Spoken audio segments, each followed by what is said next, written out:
इस सारी जर्नी में अगर सबसे इंपॉर्टेंट कोई चीज है तो that is your learning attitude, और not for UPSC, for life even.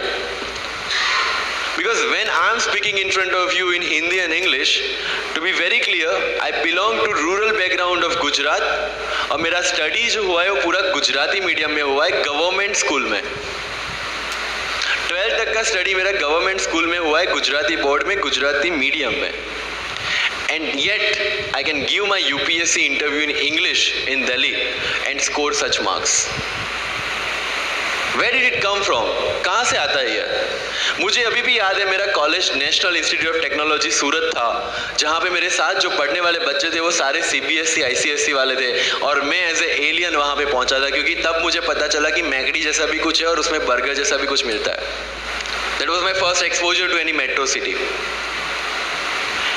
And जब मैं उनसे इंटरेक्शन करता था और इंग्लिश बोलने की ट्राई करता था, तो जैसे संजू मूवी में इंग्लिश दिखाया गया है गुजरातियों का, जो जीरो को जीरो बोलते हैं, उसी तरह I was also like that. Mother tongue influence आ जाता है, it's very obvious. So I use to speak notes and not notes, और डोर एंड नॉट डोर, और don't and not don't. So they used to make fun of me. Safin, it's not don't, it's don't. Okay, fine. I had two options. Either I stop speaking English with them or improve on that and go ahead. I decided the second option. When I started my preparation of civil services, जो English medium में करनी थी, वाजीराम में मैंने coaching किया, जहाँ भी पूरा इंग्लिश मीडियम में था, सारे सब्जेक्ट्स मेरे लिए नए थे. I started from the scratch. I started from the English medium NCERT of standard 5 and 6, Gujarati dictionary, Gujarati to English dictionary, and then I started my preparation. कभी कभी ऐसा होता था कि द हिंदू का पूरा एडिटोरियल पढ़ लिया और उसके बाद आई वाज लाइक कि मैंने क्या पढ़ा. ये होगा, सबके साथ होगा. बट उस जगह अगर आप टिक गए, उस जगह अगर आपने पेशेंस रखा, उस जगह आपने अगर सर्वाइव कर दिया, तो इस एग्जाम में भी सर्वाइव कर जाओगे. क्योंकि यूपीएससी की जो रेस है उसमें कभी भी कछुआ, कभी भी खरगोश नहीं जीतेगा. इसमें जीतने वाला ऑलवेज कछुआ ही होगा, जो स्लो बट स्टेडी रहेगा. लग जाते हैं 5 साल भी लग जाते हैं, 7 साल भी लग जाते हैं, 9 साल भी लगे हैं लोगों को एग्जाम क्लियर करने के लिए. लेकिन बिलीव में जब रिजल्ट आएगा ना, तो वो सारा सेक्रीफाइस आपको वर्थ लगेगा. आप पढ़िए लोगों के इंटरव्यूज. मैंने क्या किया कॉलेज के 4 साल में, I went through each and every interview of UPSC toppers on YouTube. Ira Singhal से लेके टीना डाबी मैम तक सबकी इंटरव्यूज मैंने देखे. For what? Just to know कि उन्होंने ऐसी कौन सी गलतियां की थी जिससे इनको इतना टाइम लग गया, और मुझे कौन सी गलतियां रिपीट नहीं करनी है. क्योंकि चाणक्य ने कहा है कि दूसरों के एक्सपीरियंस से जो सीखते हैं ना, वो जल्दी आगे आ जाता है. क्योंकि खुद सब कुछ अनुभव करके सीखने के लिए जिंदगी काफी छोटी है. I did the same. 4 साल में हर एक टॉपर का इंटरव्यू देख लिया, चीजें समझ ली कि ऐसी कौन सी चीजें जो इन सब ने की है, और ऐसी कौन सी चीजें हैं जो गलतियां हैं जो इन्होंने की और जो मुझे रिपीट नहीं करनी है. सो जब युद्ध के मैदान में हम उतरते हैं, इस चक्रव्यूह में उतरते हैं, तो अभिमन्यु की तरह नहीं, अर्जुन की प्रिपरेशन के साथ उतरना है कि हमें पता होना चाहिए कि इससे बाहर कैसे निकले. I did the same. College के 4 साल इंटरव्यूज देखे, ब्लॉग्स पढ़े, समझा कि इसमें कॉमन मिनिमम क्या है. वो जो कहानी अगर आपने सुनी हो कि शार्पनिंग द एक्स, रोज अगर आप पेड़ काटने के लिए जाते हैं तो you have to sharpen your axe, otherwise day by day आपकी जो एफिशिएंसी है वो कम होती जाएगी.